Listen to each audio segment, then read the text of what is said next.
स्वतःला जास्त विचार करायची सवय नाही, पण तरी आहे कोण कुठे केव्हा कधी आणि कशासाठी अपमान केला आहे या गोष्टीबरोबर लक्षात ठेवलं आहे. वेळ येऊ द्या, परतफेड 100% करून देणार. शब्द आहे आपला. जंगल में आज मंगल करूंगी, भूखे शेरों से खेलूं.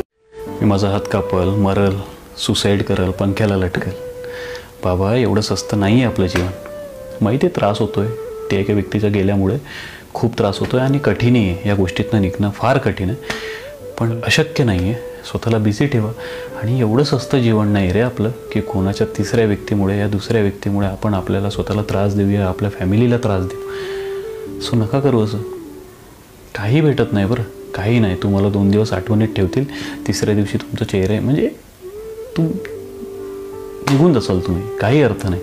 2 दिवस तुम्हाला कोणीतरी आठवण करेल आणि फॅमिलीच आठवण करेल तुमची. तिसऱ्या दिवशी होता, संपला, गेला. लोक आपल्या कामाशी काम करायला सुरुवात करतील. कोणी थांबलं, कोणी वेळ कोणासाठी थांबत नाही बाबा.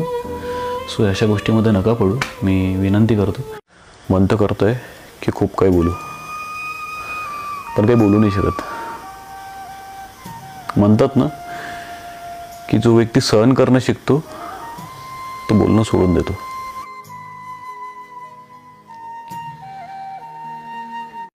ज्यावेळेस वेळ तुझी होती ना त्यावेळेस तुम्हाला सोडून दिलं, मान्य ना. पण ज्यावेळेस वेळ माझी येईल ना त्यावेळेस मी पुन्हा एकदा प्रयत्न करेल की तू फक्त माझी व्हावं. मी नाही सोडू शकत तुला.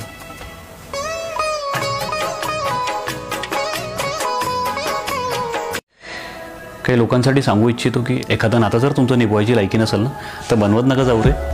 तुमच्या टाइमपासच्या नातं त्याचं आयुष्य खराब होतं आणि त्यात मी पण आलो आहे. ही गोष्ट मला पण लागू होते.